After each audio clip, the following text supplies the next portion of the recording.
ఈరోజు చాలా శుభదినం. నిజంగా మన పూర్వీకుల గురించి, మన పెద్దల గురించి మనం తెలుసుకోవాల్సిన అవసరం ఎంతైనా ఉంది. ఆ సందర్భంగా మన హరికథ పితామహులు మన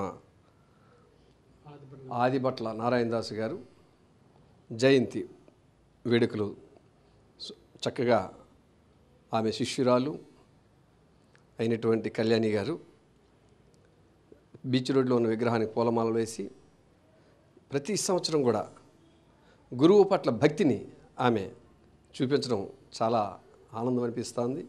అలాగే ఈ హరికథ అనే దానికి వస్తే పూర్వం ఏ కార్యక్రమం అయినప్పటికీ కూడా ఈరోజు మనం ఎలాగైతే ఆర్కెస్ట్రాలు ఇవన్నీ పెట్టుకుంటున్నాం, పూర్వం హరికథ కార్యక్రమాలు పెట్టుకునేవారు. భగవంతుడి తాలూకా ధ్యానం పెంచుకుని ఉండేవారు. భక్తి తాలూకా భావాన్ని పెంపొందింపజేసే విధంగా ప్రవర్తన చేసేవారు. అందరికీ నమస్కారం. ఈరోజు పుంభావ సరస్వతి అష్టభాషా ప్రవీణ శ్రీమద్ అజ్జాడ ఆదిభట్ల నారాయణదాస వరేణ్యుల 151వ జయంతి మహోత్సవాలు శ్రీ ఆదిభట్ల శ్రీ కళాపీఠం మేము నేటికి 5 సంవత్సరాల నుంచి ఈ ఉత్సవాలు జరుపుకుంటున్నాం.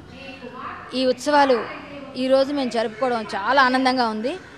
మొన్ననే హైదరాబాద్ మహానగరంలో ఆంధ్ర తెలంగాణ రాష్ట్రేతరాల నుంచి కూడా కళాకారులు వచ్చారు.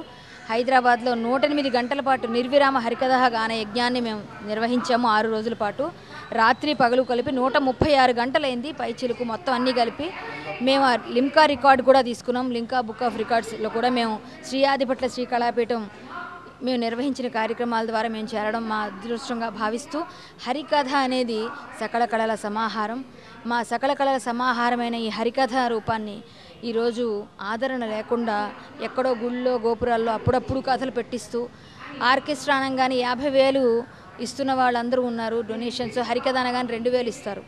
ఎందుకంటే హరికథా కళాకారులకు 1,116, 2,116 ఇలాంటి సభల్లో ఇచ్చారంటే కూడా అర్థం ఉందండి. ఎందుకంటే సంస్థలు చేస్తుంటాయి సభలు, వాటిని మనం ఆదరించాలి.